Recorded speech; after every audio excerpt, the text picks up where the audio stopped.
Hello दोस्तों, tin education में आप सभी का फिर से स्वागत करती हूँ। तो लेसन प्लान के सीरीज़ में हम फिजिक्स, बायो और मैथ के लेसन प्लान कंटिन्यू कर रहे थे। तो आज मेरे पास मैम का एक मैथमेटिक्स यानी कि गणित का लेसन प्लान है। डेट आप अपने अकॉर्डिंग डाल सकते हैं और क्लास 6 to 9 जिस भी क्लास में टॉपिक हो आप उसके लिए इस लेसन प्लान का पैटर्न यूज़ कर सकते हैं। जो आज का हमारा मेन टॉपिक यानी कि जो हमारा मेन प्रकरण रहेगा वो रहेगा वर्ग का क्षेत्रफल। 35 मिनट की इसमें अवधि रहती है और विद्यालय का नाम, जो भी विद्यालय आपको इंटेंसिव के दौरान अलर्ट किया गया है, आप उस विद्यालय का यहाँ पे नाम लिखेंगे। लेसन प्लान के हमारे कुछ सामान्य उद्देश्य रहते हैं। पहला रहेगा विद्यार्थियों में गणित के प्रति रुचि जागृत करना। दूसरा, विद्यार्थियों में गणितीय दृष्टिकोण उत्पन्न करना। तीसरा, विद्यार्थियों को गणित के तथ्यों से अवगत कराना। चौथा, गणित शिक्षण द्वारा विद्यार्थियों में चारित्रिक गुणों का विकास करना।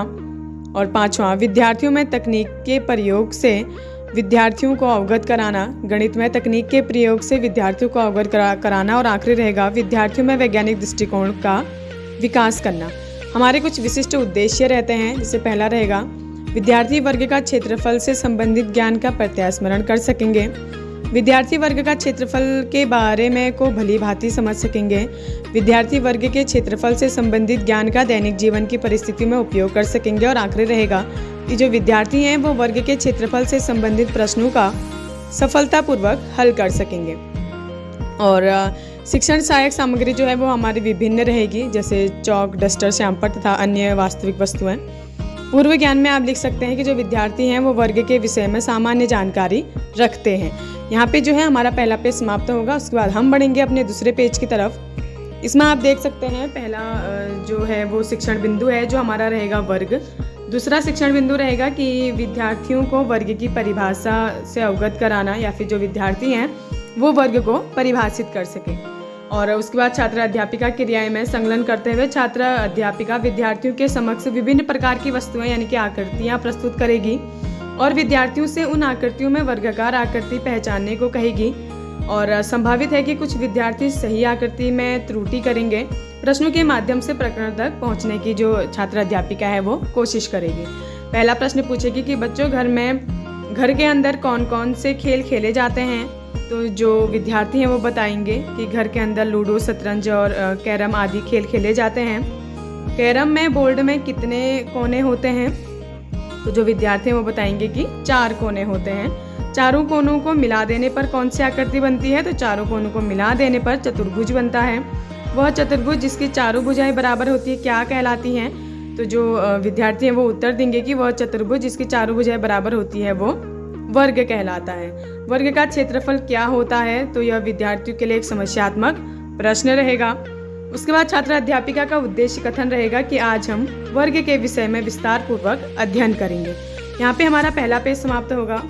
उसके बाद हमारा पहला शिक्षण बिंदु गणित में रहता है, वो रहेगा हमारा वर्ग का क्षेत्रफल, जिसका उद्देश्य रहेगा जो छात्र हैं वो वर्ग के क्षेत्रफल से परिचित हो सकेंगे। अन्वेषण करते हुए छात्र अध्यापिका पहला प्रश्न पूछेगी कि वर्ग में कितनी भुजाएं होती हैं। तो जो छात्र हैं वो पूर्ण आंसर देंगे कि वर्ग में 4 भुजाएं होती हैं। दूसरा प्रश्न पूछा जाएगा वर्ग के प्रत्येक कोण की माप कितनी होती है। तो जो विद्यार्थी हैं वो बताएंगे कि वर्ग का जो प्रत्येक कोण होता है उसकी माप 90 डिग्री होती है। आखिरी प्रश्न पूछा जाएगा वर्ग का क्षेत्रफल बताइए। तो यह विद्यार्थियों के लिए स्पष्ट उत्तर या फिर संभावित उत्तर रहेगा।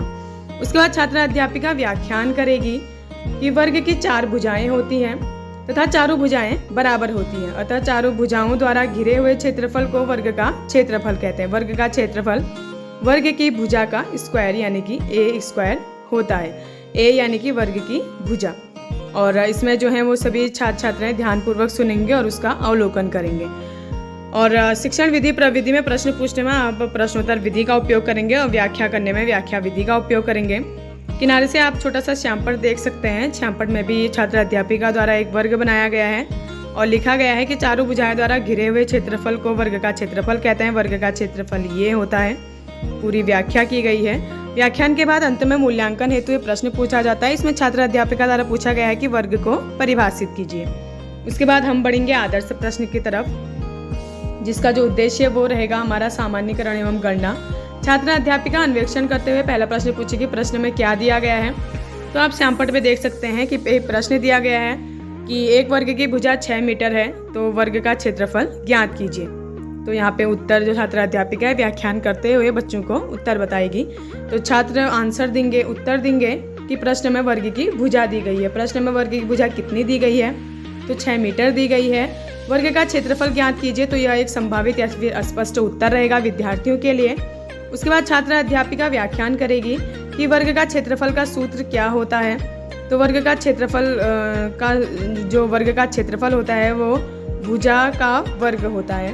वर्ग की भुजा का मान सूत्र में रखने पर क्या आएगा? तो वर्ग की जो भुजा है उसका मान सूत्र में रखने पर आएगा 6 की पावर 2।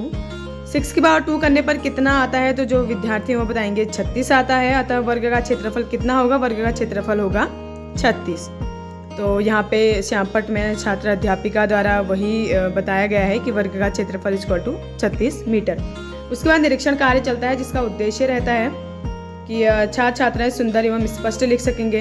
तो छात्र अध्यापिका छात्र छात्राओं को श्यामपट्ट कार्य उतारने का निर्देश देती है और स्वयं निरीक्षण का कार्य करती है। तो जो छात्र हैं वो श्यामपट्ट कार्य उतारने में व्यस्त रहते हैं।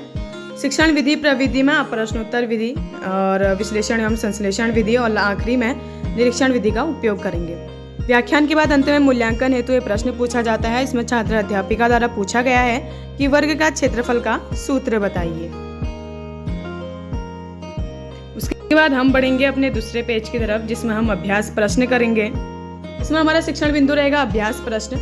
छात्र अध्यापिका विस्तार करते हुए पहला प्रश्न पूछेगी। प्रश्न में क्या दिया गया है? तो आप यहाँ पे श्यामपट्ट में देख सकते हैं। प्रश्न में यदि किसी वर्ग का क्षेत्रफल 81 मीटर है तो वर्ग की भुजा ज्ञात करना है। तो छात्र उत्तर देंगे कि वर्ग का क्षेत्रफल दिया गया है। प्रश्न में वर्ग का क्षेत्रफल कितना दिया गया है? तो जो विद्यार्थी हैं वो उत्तर देंगे 81 मीटर दिया गया है। प्रश्न में क्या ज्ञात करना है? तो विद्यार्थी बताएंगे कि उसकी भुजा ज्ञात करनी है। वर्ग के क्षेत्रफल का सूत्र बताओ। तो वर्ग का क्षेत्रफल होता है भुजा स्क्वायर यानी कि भुजा गुणा भुजा। 81 का वर्गमूल कितना होता है? तो 81 का वर्गमूल होता है 9 यानी कि 9 गुणा 9 बराबर 81।